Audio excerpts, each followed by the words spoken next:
Thomas Ward stood at his doorway that autumn evening, watching a young woman with blonde hair study the faded room for rent sign on his porch.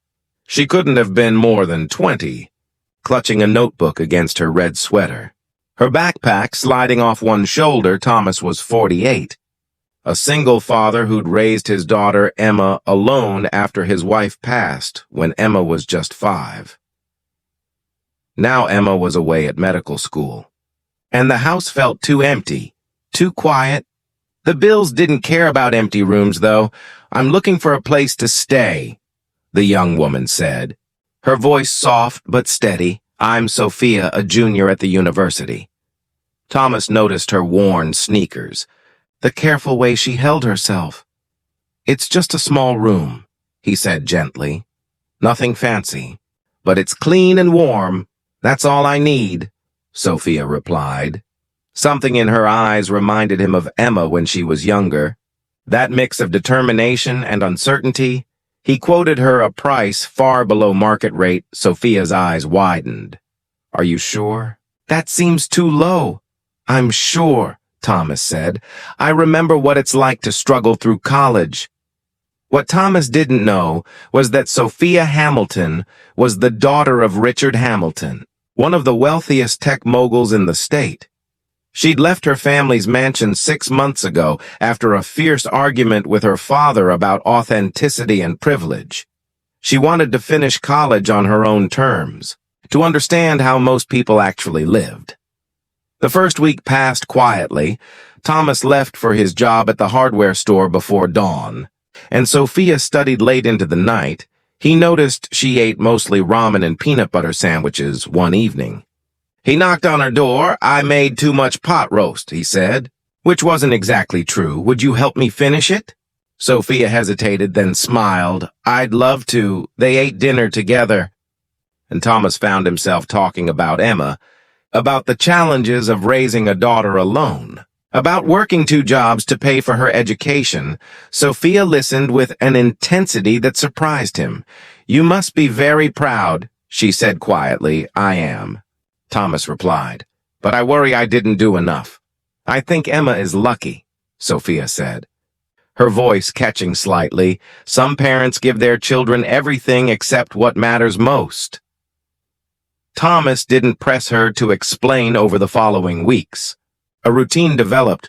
Thomas would cook extra portions, and Sophia would join him for dinner. She helped him fix a leaky faucet. Showing unexpected skill with tools, he helped her understand economics homework. Drawing on years of managing tight budgets one Saturday morning, Thomas found Sophia sitting on the porch steps, crying quietly. He sat beside her without a word. "Just present. I had a fight with my father," she finally said. "A bad one. Before I moved here. Do you want to talk about it?" Thomas asked. "He thinks money solves everything," Sophia said. "He never understood that I just wanted him to see me, not as an investment or a legacy."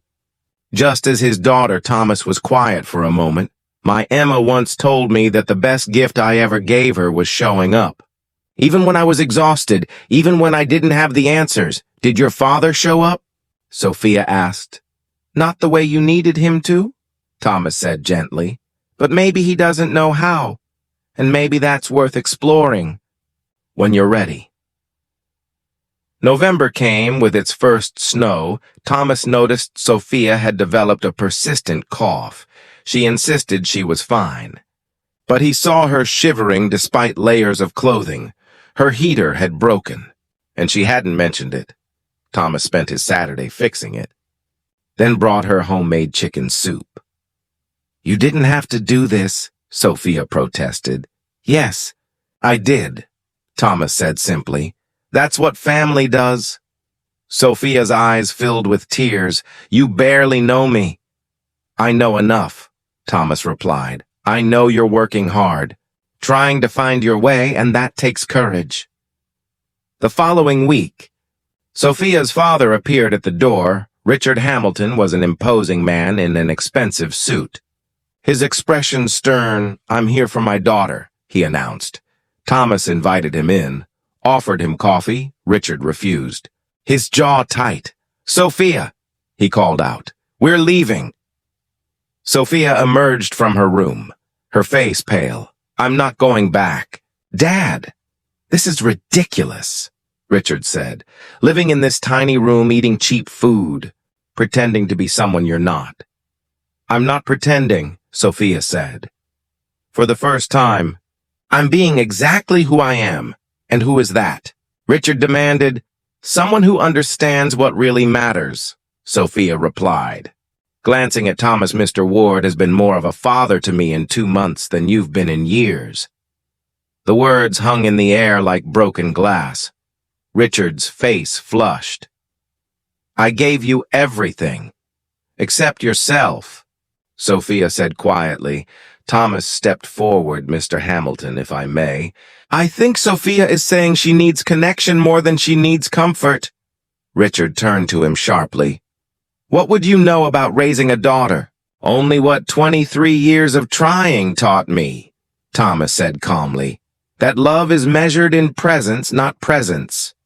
And that the greatest gift is making your child feel seen."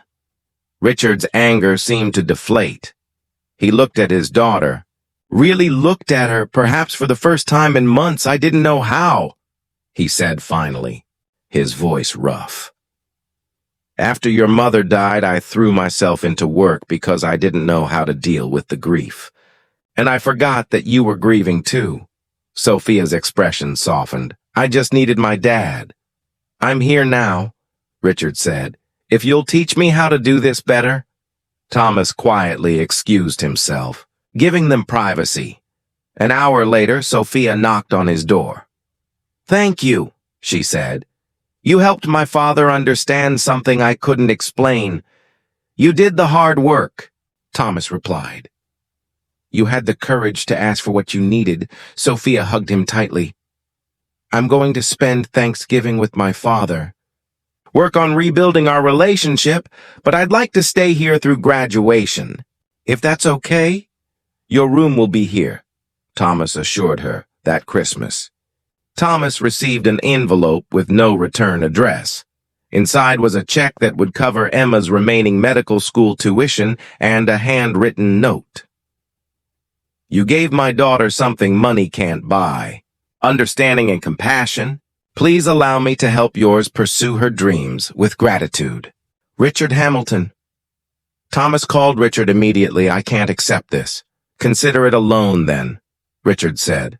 "Or better yet, consider it paying forward the kindness you showed when you didn't have to." They talked for an hour, two fathers finding common ground in their love for their daughters, and their shared understanding that sometimes the greatest wealth is human connection. Sophia graduated that spring with honors. She went on to start a nonprofit helping college students from difficult family situations find safe, affordable housing. Emma finished medical school and opened a community clinic. Thomas continued living in his small house. But it never felt empty again, because he learned what Sophia had discovered. That home isn't about the size of your space or the balance in your account. It's about the connections you build and the kindness you choose to give when no one's watching. Sometimes the smallest acts of compassion create ripples that change everything. If this story touched your heart, please like, share, and subscribe for more stories about everyday kindness and human connection. Leave a comment below telling us about a time when someone's simple act of kindness made a difference in your life.